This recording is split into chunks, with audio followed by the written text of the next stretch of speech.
We were talking about this a little bit earlier. There were some mentions of this being a political attack by Sheriff Susan Hudson, people making this about politics. But to be clear, we are in an election year. I was in the hospital a little bit earlier today, and in the hospital lobby, I heard a lot of people talking about this happening, everyone really concerned. But the one main thing I heard with this does Sheriff Susan Hudson no favors, right? Right.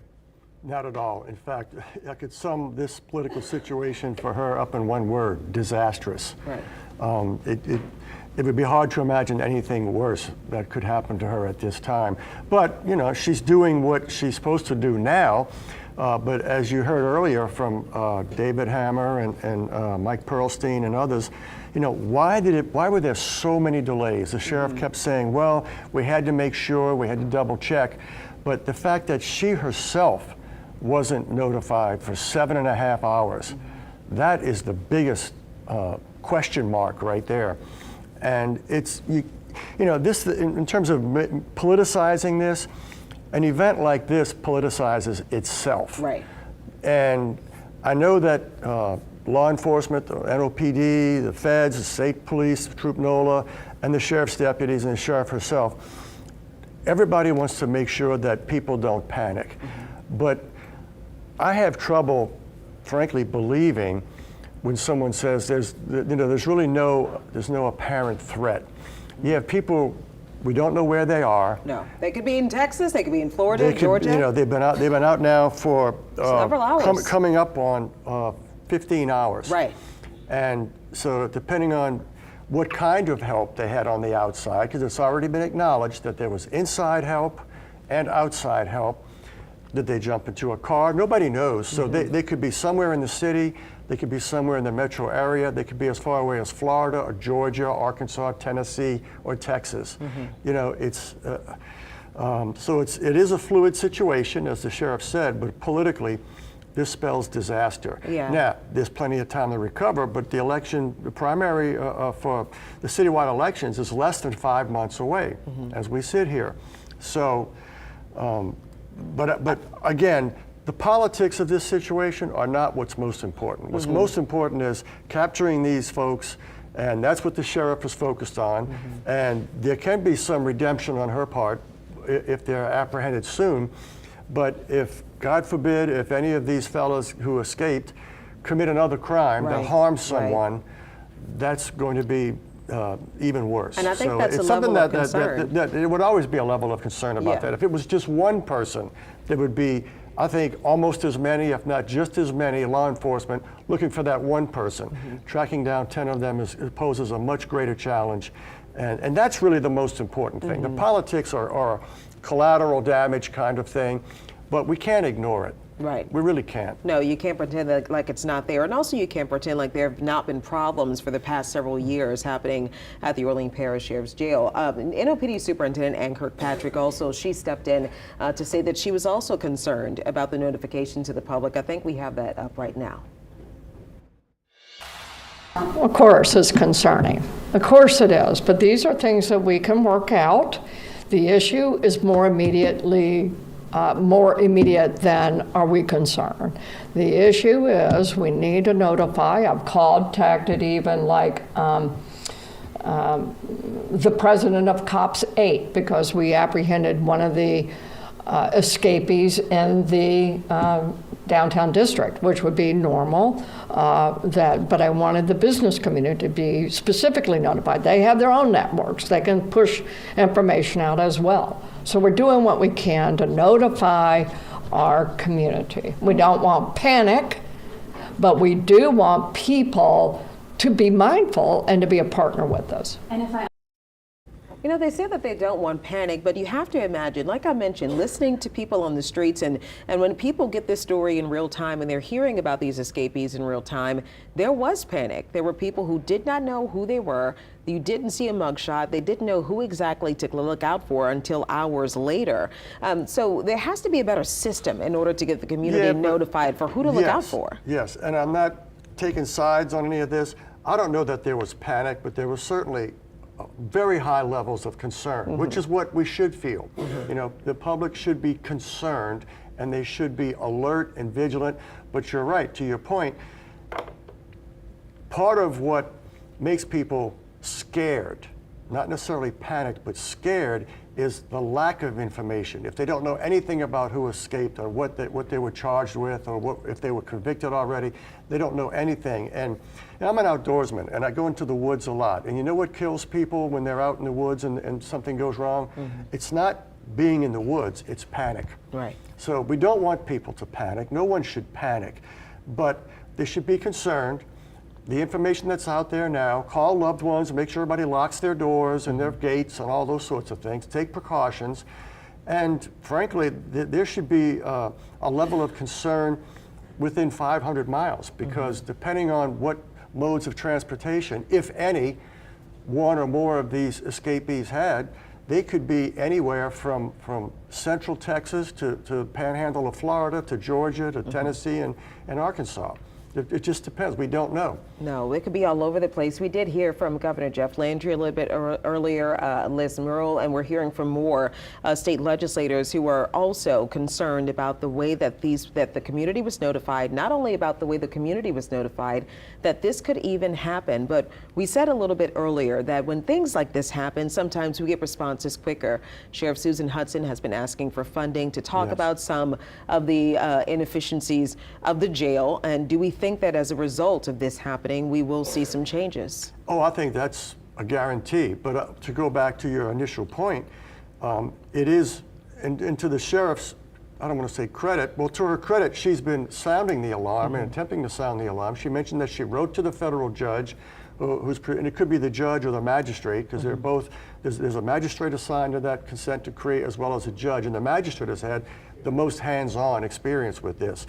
But I don't know which one she wrote to and you know what kind of response she might have gotten. But it's absolutely true. And in her, I'd say defense, but in her defense, to her credit, she has been trying to address this issue and getting the council and you know parties to the consent decree to allocate some money so she could address these things. They were not unknown. Now, there were some other things that were unknown, like the inside job aspect of it, the outside help, removing a toilet or some kind of facility, bathroom facility from the, not the facility, but some kind of fixture off the wall. And look, to do something like that, we're not talking about somebody using a kind of wrench or pliers or slip joint pliers or lock wrench that I might use at home to work on a few bicycle parts. Right. You know? We're talking about a commercial, if not industrial strength tool. So it took somebody that really knew what they were doing to dislodge that bathroom fixture. You know, they were talking a lot about, especially with the incoming Landry administration. There was a lot of conversation initially about a lot of oversight from the state over the city of New Orleans. When we have situations like this, it calls into question, will we see that happen more? Will we see the state have more of a say-so as to what happens on the grounds in the city? And will they use this as a point to prove why they need to? Oh, absolutely. I mean, it's no secret that Jeff Landry has said he wants to help the city, he wants to make the city safer. I think he's tried to use both the carrot and a stick approach that, you know, I'm here to offer help. We saw in the Super Bowl how much help the state gave, and the city was very grateful for that. Troop NOLA has been generally very well received, and they've been effective to the extent that they're allowed to go in certain places and are able to go, because it's not like they sent, you know, 400 cops down here. Right, you know, so right, it's a troop. So it's the equivalent of a small police squad, a police district, let's say. But it makes a difference. And if the governor is interested in establishing even more of a foothold in the city, this is the perfect opportunity for him to do that. It's going to play right into any designs he may have in that regard. But I think he, right now, like the sheriff, like the police chief, like all of us here, is most focused on getting these folks caught, getting them apprehended, finding out exactly how they did it, apprehending anyone on the inside as well as the outside. You heard the sheriff say, we are investigating our own, and we're not holding back, and she's not trying to, you know, paint with a brush, you know, all of them, but they know who was on duty at the time. Yes. And that's one place to start.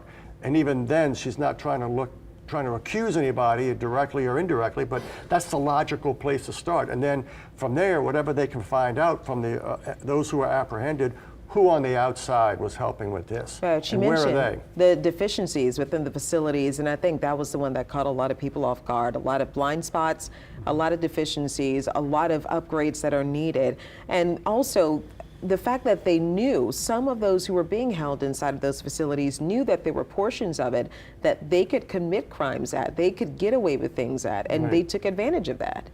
Yeah, they did. And I believe, I'm not an expert on criminology, obviously, but it's been said, and I think one of our own reporters noted that for the sake of privacy, there are not cameras looking directly into the cells of prisoners, of inmates. So they have some privacy to sleep, read, whatever.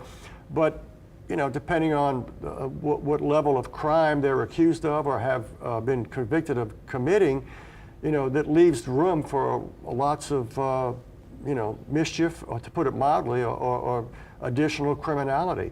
And, you know, it doesn't take long for folks who have led a life of crime for some time to get wise to what's what inside of a jail facility. When they get there, there's their own grapevine within those kind of facilities, and word spreads about this is where you can do something, this is where you can't. And, you know, they may know more about it than some of the people who are in charge of holding them there. Well, there's a reason it's called Streetwise. That's it. You know, right now, it's really interesting. We've been talking about law enforcement, not just locally, but statewide, as we mentioned about the immigration arrest and the demand by Governor Jeff Landry, of course, by the state troopers to assist in making arrests when it comes to ICE cases.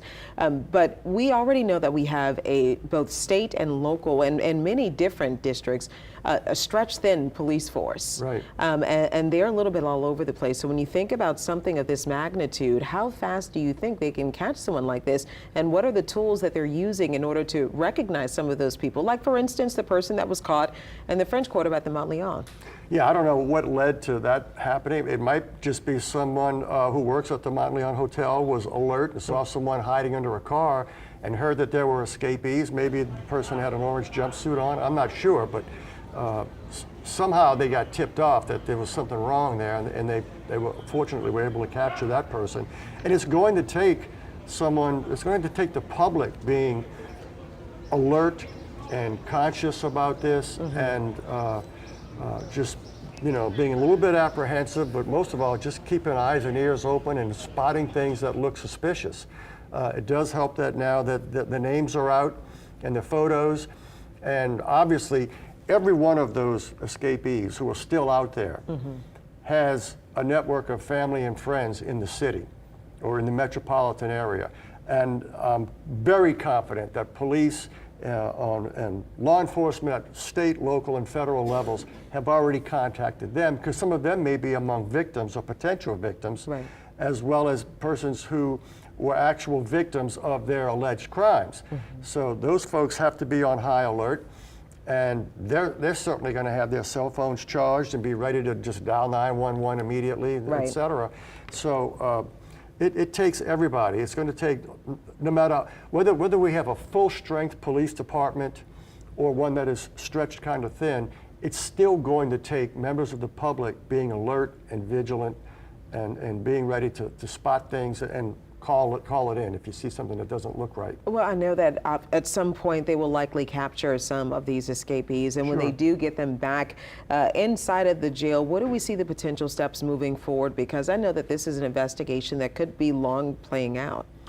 Yeah, it's going to take some time. You know, the impression that everyone has right now is that this escape didn't just happen starting yesterday afternoon. It's not like somebody saw an opportunity, like somebody leaving a front door open and a criminal walks by and decides to go in and steal something. This took some real planning. It was very highly coordinated. It's not quite Mission Impossible level, let's say, which that kind of stuff only happens in the movies. But this was a very highly coordinated and and a tactical kind of escape. And so right now, a lot of people are concerned.